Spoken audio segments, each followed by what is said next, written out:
Bonjour. Si j'interviens ici ex abrupto, c'est parce que nous allons consacrer une séquence à Christine Brunet, l'animatrice de cette émission, et qu'on ne peut pas lui demander de se présenter et surtout pas de se commenter elle-même. Christine, vous le savez sans doute, est une des rares écrivaines de thrillers et romans policiers féminins qui comptent en France.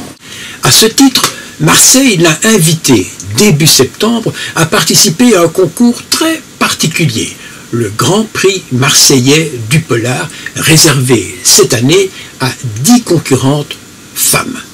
Et c'est un concours très original, car organisé en public sur la place du cours Julien, donc en plein Marseille, avec un scénario mais alors vraiment amusant. Écoutez plutôt. Les 10 candidates comparaissent dans un premier temps dans un poste de police, où un commissaire mène un interrogatoire serré avec la lampe branchée sur leur visage, mais pour quel méfait? Eh bien, celui d'avoir commis un livre, et dans le cas de la pauvre Christine, d'avoir récidivé 7 fois. Alors elles seront rapidement mises en examen, puis présentées devant la foule des badauds réunis sur la place du cours Julien et devant un tribunal, un vrai tribunal où siègent de véritables professionnels, dont le bâtonnier de l'ordre de Marseille. Bien sûr, chaque auteur, donc chaque femme écrivaine, aura droit à un avocat, un véritable avocat du barreau, avec sa robe, qui tentera de la défendre, le tout avec force et fait de manche. Bref, succès garanti. Alors, comme l'événement est sympathique, amusant, et puis vous nous connaissez, on a décidé de vous présenter ça comme si c'était du direct, donc sur place. Bon, alors on va remonter le temps, on retourne au samedi 19 septembre au matin, et on est chez Christine, elle habite Marseille, elle se prépare, elle est dans le stress, et se demande comment ce tribunal du peuple va la juger. Alors, va-t-elle gagner ou ne pas gagner? Christine, ici on est à Marseille, on reconnaît, on est chez toi, hein, je reconnais les meubles derrière où tu présentes régulièrement l'émission, et il est 11h, et à 13h tu vas devoir te trouver, tu vas devoir aller à 10 minutes ici à pied au cours Julien, c'est ça? Oui, c'est ça. C'est quoi? Ben, en fait, c'est une grande place qui surplombe une partie de Marseille, la Canebière et puis le Vieux-Port. Ouais, il y aura probablement du public d'ailleurs. Oui, pour assister à un événement très spécial. Hein. Oui. En fait, c'est la remise du 12e prix marseillais du polar. On va te juger, en fait. Hein. Oui, au départ, je suis présumée coupable d'avoir écrit le meilleur roman policier. Comme 10 autres. Voilà, comme 9 autres auteurs. Oui. Et cette année, exceptionnellement, que des femmes. Voilà. C'est voulu, hein? Oui, c'est absolument. D'habitude, c'est des hommes et des femmes. Là, cette fois-ci, ce sont que des femmes qui ont été sélectionnées. 10 femmes qui ont écrit un roman polar. Polar ou thriller, mais a priori, moi, je dois être la seule à faire du thriller. Donc, si je comprends bien, dans 2 heures, on va t'asseoir sur une chaise avec la foule derrière toi. Ah, j'en ai les frissons, tu vois. Le tribunal devant, qui va te regarder avec des yeux sévères, et puis autour de toi, ton avocat, qui est Maître Tartagnan, ça Vartagnan, qui va essayer de défendre ton livre, le pauvre, je t'en prie. en agitant ses manches d'avocat, et en faisant une plaidoirie qu'on espère exceptionnelle. Ah oui, je croise les doigts, mais bon, je crois en lui, forcément. Alors, qu'est-ce que tu vas faire si tu es la dernière? Oh là là, je sais pas, je me suicide. Suicide sur place en public.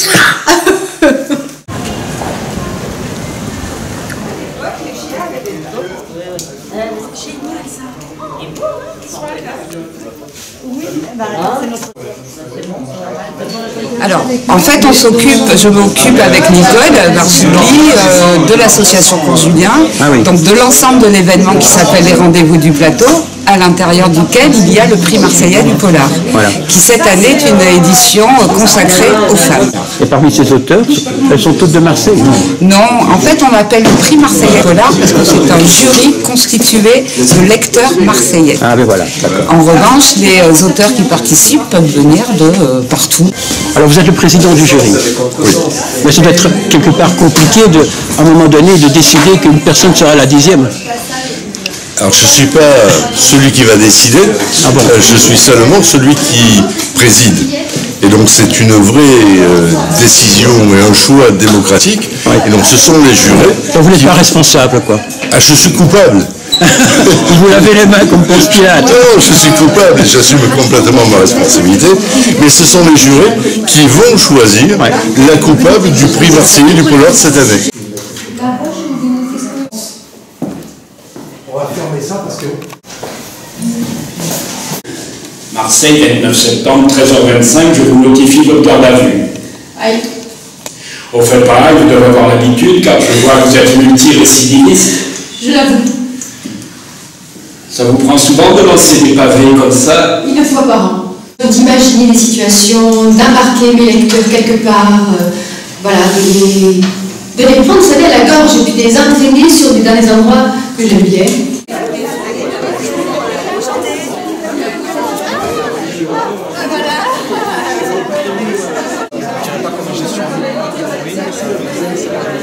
C'est malheureux, mais elle risque gros. C'est-à-dire? Elle risque gros parce qu'on recherche le coupable d'avoir écrit le meilleur livre. On cherche le roman qui a accumulé toutes les tares au point d'être le meilleur livre de la sélection. Est-ce qu'on les envoie encore à Cayenne ou pas? Cayenne, si elle a de la chance. Vous allez vous mettre votre belle robe noire? Ma belle robe. Et vous allez faire des effets de manche? Vous aurez le programme complet, vous allez tout avoir. Comme disent les jeunes, salade tomate oignon. Il y aura ce qu'il faut, il y aura les ingrédients pour que le prix Marseillais du Polar aille aux régionaux de l'étape. 1, 2, 3. Drive. 1. Bonjour. Bon alors là vous êtes en rouge, ça signifie quoi ça? Les autres sont en noir et vous êtes en rouge. Je porte la lourde robe de la justice et je peux vous assurer qu'avavec la chaleur qu'il fait, je la sens lourde. Est-ce que c'est vous qui êtes le grand chef, alors le grand manipulateur? C'est moi le grand chef. Pour une fois que je suis chef de quelque chose, j'en profite. On se souvient de vous parce qu'on a fait toute une séquence sur vous à l'époque dans l'émission. Alors on est très content de vous voir en vrai. Merci.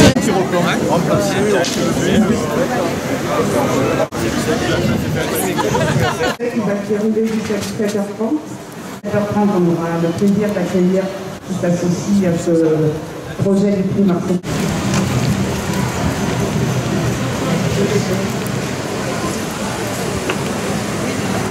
Aucun menteur saura quand la fermer et quand l'ouvrir au moment de l'audience. Alors, vous nous avez dépeint les pérégrinations d'Axelle de Montfermy, une super flic qui est aux prises dans ce livre avec un réseau criminel tentaculaire qui a fait son nid dans la plus belle ville du monde. Non, pas Aix-en-Provence, ici, Marseille. Fut-elle le fruit d'un vagabond? Avec tellement de passion. Oui, elle est coupable en ce sens. Il n'y a aucun souci là-dessus. Elle dit qu'effectivement tous les avocats sont affiliés.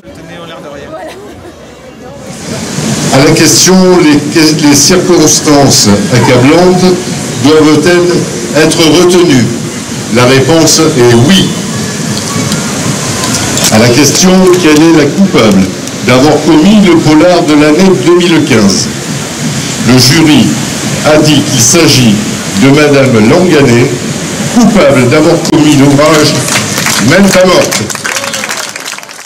Nous avons mis beaucoup de temps à délibérer, c'est la démonstration que nous avons eu beaucoup de difficultés à distinguer un ou plusieurs d'entre vous.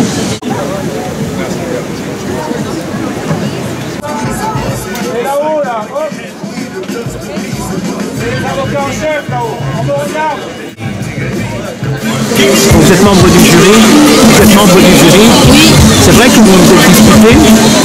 Un peu, oui. Ah bon, voilà. Oui, on a échangé les arguments. Mais sur beaucoup de livres, sur quelques-uns? Non, sur plusieurs livres. Sur plusieurs. Donc c'est vraiment... on va voir. Et bien voilà, me voilà de retour chez moi. Un poker menteur n'a pas été jugé chez coupable. Sniff. Néanmoins, avec un petit peu de recul, voilà, je suis beaucoup moins déçue que je ne le pensais. J'ai vécu des moments absolument incroyables. C'est pas tous les jours qu'on assiste à un procès comme ça, à ciel ouvert. Mon avocat, Maître Vartagnan, a été, voilà, extraordinaire. Il a défendu Poker Menteur avec brio. Il a utilisé tous les ressorts possibles, l'humour, les effets de manche, l'accent marseillais. Je regrette simplement qu'il n'ait pas eu le prix de l'éloquence, parce qu'à mon avis, il le méritait amplement. Mais c'est sûr que voilà, c'est pas simple de passer en premier. Bah, ça, c'est les problèmes de l'ordre alphabétique, hein, de passer en premier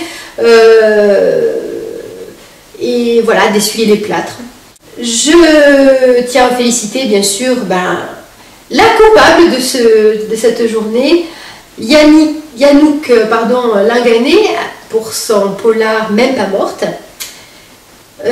Puis j'aimerais vraiment remercier l'association du cours Julien qui nous ont reçus avec vraiment une gentillesse, une convivialité, puis un dynamisme incroyable. Et puis pas question bien sûr d'oublier Gilles Del Papas, le chef d'orchestre de cette manifestation annuelle atypique qui n'a d'autre but, en fin de compte, que de placer sous les projecteurs des auteurs français de romans policiers. Alors, soyez-en sûrs, l'année prochaine, je serai dans le public et je suivrai ça avec beaucoup d'attention.